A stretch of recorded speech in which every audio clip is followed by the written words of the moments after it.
We first launched the roof tinted PPF for the Model 3 and all the models, and you've asked so much that we're finally doing it, and I think we finally figured out rear windshield tinted PPF. Here we go. So when we first launched the roof tinted PPF, we didn't really know how many people would like it or what the response is going to be, and the response we got was awesome. Everybody loved it. We've had a lot of really good reviews already, some feedback. And we're learning from all of that. So thank you if you've written a review or said something to us on YouTube. We really appreciate it. And it just makes us a lot better. But the biggest thing that they said was that it actually felt cooler. And that's exactly what we were trying to do. The other thing that we were trying to do is obviously protect the glass from rock chips. That was our main thing. But then we were like, okay, how can we make the film better? And then we work with a manufacturer to actually have a UV and IR rejection. The next request that you guys have been asking about is, how about for my rear windshield?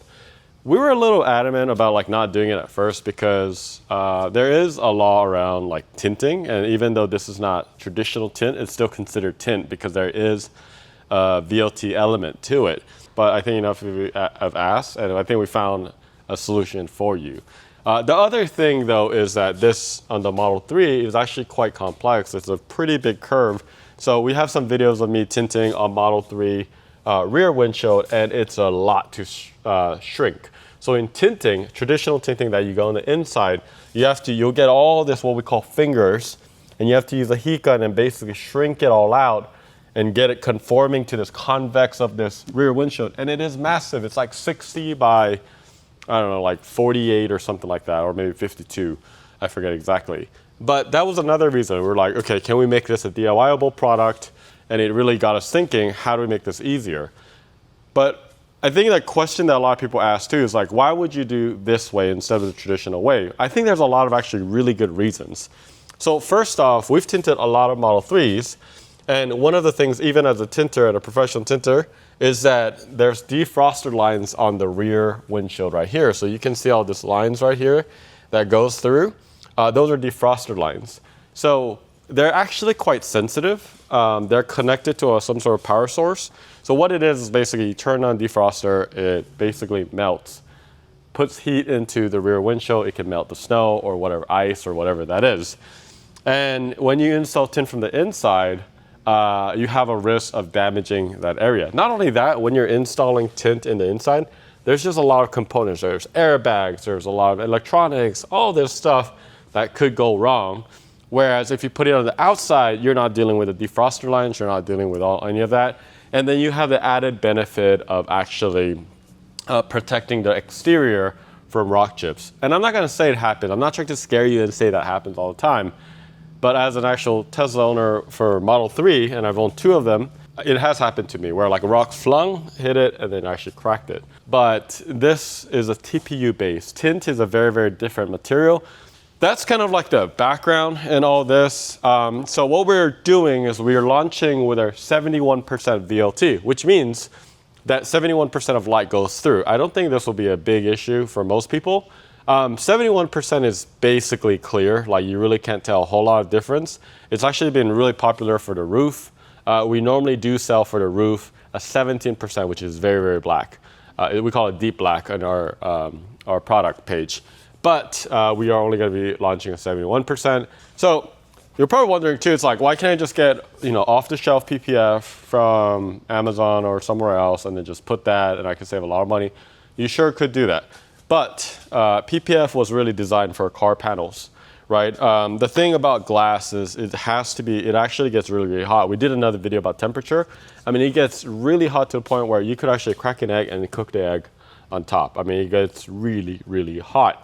So the film that you put on there really needs to be able to expand and contract successfully without having too much of a differences between the film and the glass as well. So with that being said, this film was specifically designed for glass, for that thermal expansion, and on top of that, obviously having the rejection properties that it has for 99% UV, and I believe 95% on the IR side. So it does quite a bit. Let's go ahead and get this started. We're actually gonna leave this on. And for those of you who are just starting to watch some DIY projects and here on out, I'm using something called a slip solution. And what we do, we make everything really easy. We have a company that packs this for us in the US, and we put exactly 5 mil. So you know, just to put 2 and then you're done. You don't have to use a syringe, you don't have to measure anything. We measure it, we did the work for you. You just slice that, put it in your bottle. It's soap, right? It's a soap, and it allows you to glide, and then also it's a great solution for cleaning. So we also give you the scrubby pad, the small one, and then you can be rough with this. I'm gonna go ahead and clean the best as we can. Also, it's probably a good idea to just wash your car before doing this. If your car is dirty, it's gonna kick up dirt elsewhere, and then it can go on your film. Right? Getting all the soap out of there. Just gonna go ahead. So clean.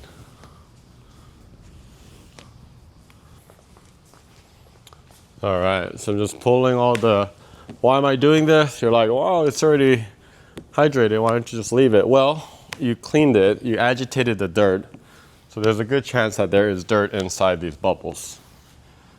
So the number one feedback that we got from our roof tinted PPF, other than, wow, this is awesome, they really like it, and so on, is they said, grab a friend if you can. Grab a friend. And I completely agree with that. I'm actually gonna be doing this solo, so you're gonna see me struggle a little bit. What we're gonna do is we're just gonna spray all of this. And the other advice that our customer said is spray a lot of slip, right? You're gonna think you have enough. And do not try to do this when it's hot outside and outside. You have to do this inside. And you wanna keep the car probably inside for a little bit before you even get started, because that will be a problem if you try to get started and it's still hot. So this is what I do a lot of times, is I do something called reverse rolling. And what I just did is I basically took some of the soapy solution out in this corner. I'm going to be using that as my tack. Yeah, when there's no tag, it actually just adheres a little bit more aggressively.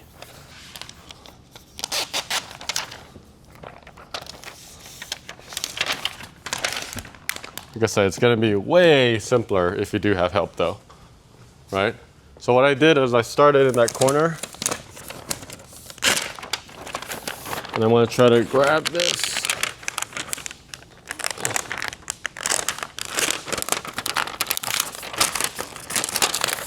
Once that's done, you got to get under it, because I didn't actually spray on any of that area right there. So we're going to go ahead and make sure we spray.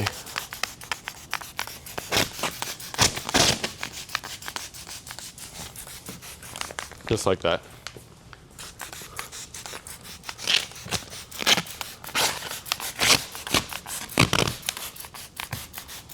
Getting carpal tunnel here.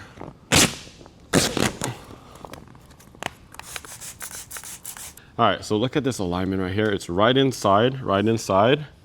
It goes right to that edge right there. And then once I feel confident, this is hot.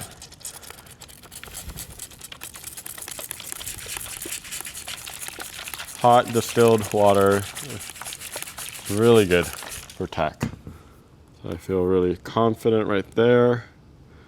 And one technique that I kind of learned doing PPF for a while is basically when you're kind of getting areas into position like this, notice how my hand was over here and not over here, right? You don't want to, you want to move film into a space, just like I did, okay?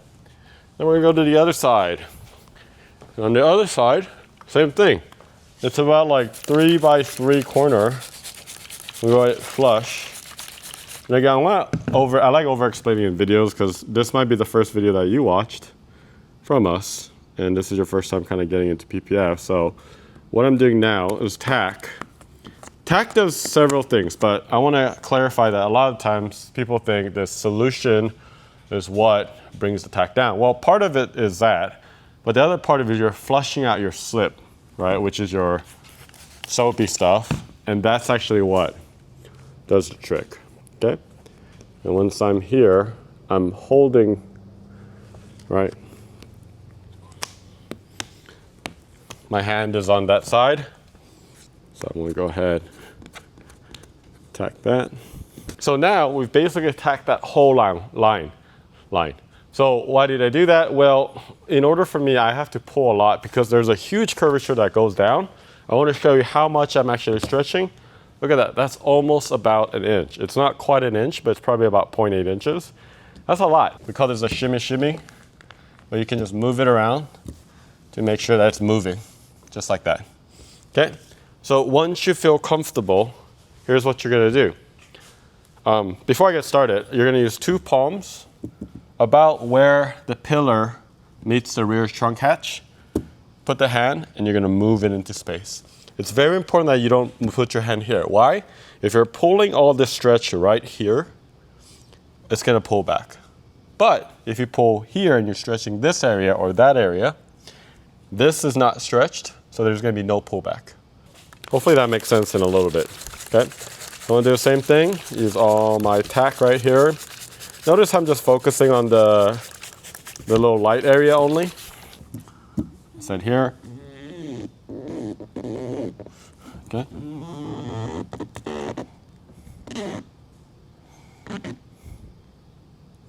Okay, it's a good amount of stretch. I'm just gonna warn you right now. Gotta use that core, okay? Nobody said it was gonna be easy. Sorry, very, very bad habit. I'm trying to fix that right now. What are you guys working on 26?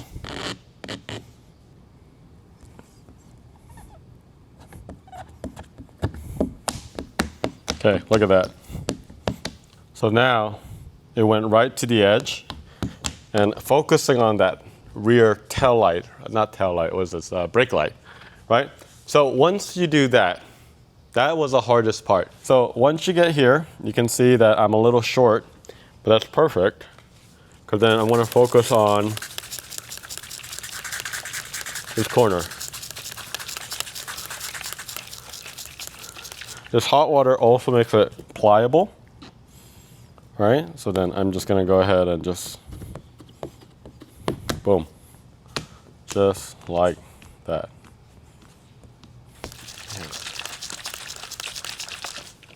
If you learn anything in this video, I hope that you realize how much slip and tack I use.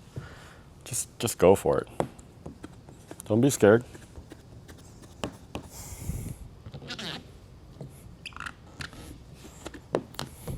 Yep, look at that nice alignment right there. And then we're gonna go down the middle. So start from the bottom. We'll meet you in the middle right here. You've basically created a division between the two. Next, you can go ahead and work your way down. Right? You're just gonna go sideways. That will help you create that line and that nice alignment, right? So I'm just kind of moving all this. Just flush it all out. Awesome. And it also relaxes it.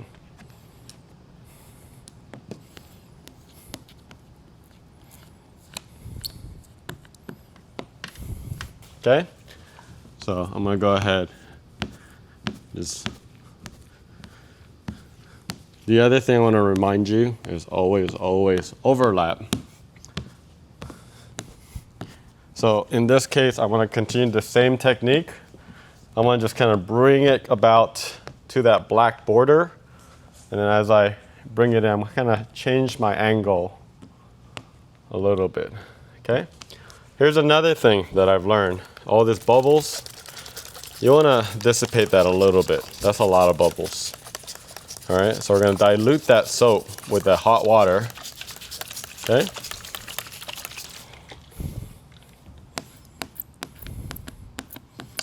Look at that. If you have already done PPF, alcohol is probably the most common, but because I'm using an optical film, meaning you're going to look through it, alcohol tends to burn the adhesive sometimes. So I kind of use it as a like if it's a necessary measure. But honestly, I always just start with just clean water, and I would say majority of the time, it's been really good. You can kind of use that tack and just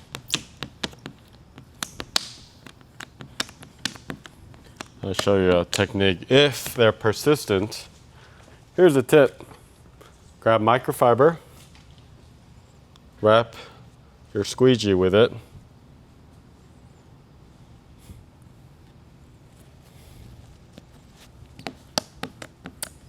soak it up. Part of the reason is there's this little channel right here, and it just wants to, the water wants to come back. There's 2 more right here. That's not a problem. It does take patience. I'm not going to say this is easy. We never say it was easy. But there's a added benefit right here from doing all this. From the surface, you really can't tell that it's on, right? From the inside, you can see that it's not a huge difference as well. And you can still see very clearly. So that was like a number 1 reason why I didn't do the really dark one, is your visual is right here, and the angle is kind of quite aggressive when it goes down in the Model 3. So it's not like you have a whole lot of view. I know you use your backup camera and stuff like that, but still, it's got to be able to be visible. And if you make it 17%, that's really, really dark. So it has a slight blue tint to it, but it's not anything like noticeable where you're just going to be like, wow. And then as you can see in the front right here, this is installed with the 17%. So a lot of people like the 17% for the front because they just want maximum protection or maximum tinting. And there's no rule against that. Like the law does not care about the roof, but what they do care about is the windshield. So that one does have some regulations around that. So perfectly clear, not gonna pose any harm at all. But you know, we really appreciate all the feedback you've given us. You know, we try to make products that you want, honestly. I mean, that's kind of been our whole business model for the last 7 years. So I mean, we try to continue to do that. But I think this is going to be a great product, especially if you have kids. I think that was kind of like, we had a comment where he was like, I have kids, I should want to have the same protection that I do in the front for my kids. And I was like, that was all I needed to hear. And I was like, all right, fine, we'll do it. So the next day we got into R&D and then try to figure out how to do this in the most effective way. And I think we found the way. So thanks for watching all the way through. If you have any questions, let us know in the comments below. This is going to stay, so we're going to keep this on, and we'll see you later.